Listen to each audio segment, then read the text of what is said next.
Welcome to doctor Rajiv health talk show. मैं हूं doctor Rajiv और मैं आपका स्वागत करता हूं अपने हेल्थ टॉक शो में। मैं एक मेटाबॉलिक डिजीज एक्सपर्ट हूं और मैं आज आपके साथ डिस्कस करूंगा risk factor and prevention of high blood pressure के बारे में। हम यह जानेंगे कि हाई ब्लड प्रेशर क्यों होता है और हाई ब्लड प्रेशर से हम कैसे बच सकते हैं। ओबेसिटी यानी मोटापा। Obesity is one of the most important risk factor for high blood pressure. मोटापे की वजह से हाई ब्लड प्रेशर की समस्या हो सकती है। तो फिर हम मोटापे की पहचान कैसे करें? मोटापे की पहचान हम वेस्ट सर्कमफेरेंस यानी कमर की नाप से कर सकते हैं। अगर कमर की माप पुरुष में 40 इंच से ज़्यादा है तो यह एक मोटापे की पहचान है। वैसे ही अगर यह फीमेल में 35 इंच से ज़्यादा है तो यह भी एक मोटापे की पहचान है। बॉडी मास इंडेक्स यानी बीएमआई से भी मोटापे की पहचान कर सकते हैं। बीएमआई 25 से कम होनी चाहिए और यह अगर 30 से ज़्यादा है तो यह ओबेसिटी है। Less physical activity and sedentary life style. आसीम जीवन शैली। मॉडर्न लाइफ स्टाइल की वजह से हमारी जीवन शैली प्रभावित हो रही है, जिसके वजह से हाई ब्लड प्रेशर का होना आज के मॉडर्न सोसाइटी में सामान्य सी बात है। हम प्रतिदिन 30 मिनट का मॉर्निंग या इवनिंग वॉक करें तो हाई ब्लड प्रेशर से बच सकते हैं। जी हाँ, सिर्फ 20 से 30 मिनट प्रतिदिन यह मिनिमम रिक्वायरमेंट है और इससे ज़्यादा फिजिकल एक्टिविटी करें तो और भी अच्छा होगा। कि active sports like badminton, cycling, running, football, gym से अच्छा फिजिकल वर्कआउट होता है और इसे ब्लड प्रेशर की समस्या से बचा जा सकता है। अनहेल्दी फूड, असंतुलित आहार। हमारे खाने में फैट की मात्रा कम होनी चाहिए। सैचुरेटेड फैट बहुत ही कम होनी चाहिए। सैचुरेटेड फैट वह फैट है जो रूम टेम्परेचर पे सॉलिड फॉर्म में रहता है, जैसे घी, बटर, कोकोनट ऑयल, मक्खन इत्यादि। सैचुरेटेड फैट की जगह पे हमें अनसैचुरेटेड फैट लेनी चाहिए।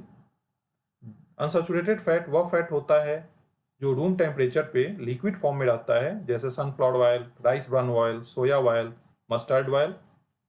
ओमेगा 6 भी अनसैचुरेटेड फैट की श्रेणी में आता है। ओमेगा 6 मछली में, फिश लीवर में, ड्राई फ्रूट और नट्स में पाया जाता है।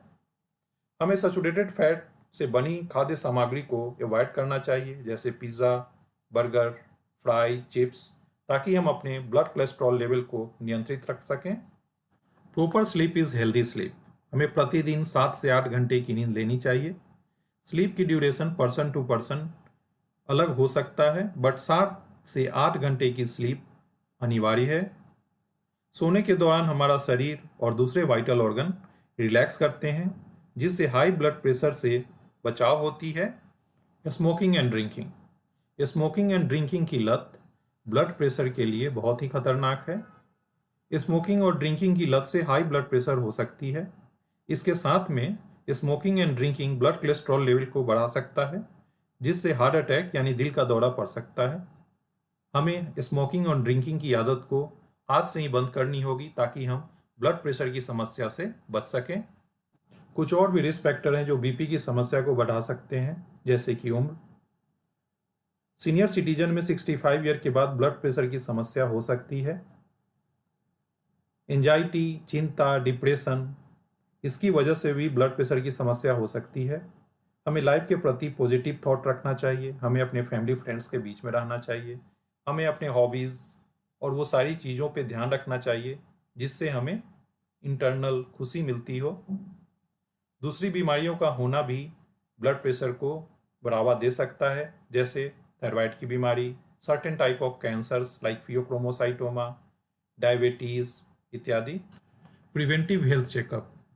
प्रिवेंटिव हेल्थ चेकअप से ब्लड प्रेशर और दूसरे लाइफ स्टाइल डिजीज से बच सकते हैं। साल में कम से कम एक बार ब्लड प्रेशर की जांच, ब्लड शुगर की जांच और दूसरे बायोकेमिस्ट्री टेस्ट जैसे कि सीरम कोलेस्ट्रॉल की जांच करानी चाहिए, ताकि ब्लड प्रेशर और लाइफ स्टाइल डिजीज से अपने आप को बचा सकें। इस वीडियो को लास्ट तक देखने के लिए many many thanks. Please like this video, subscribe this channel and share with your family and friends. Thank you listeners.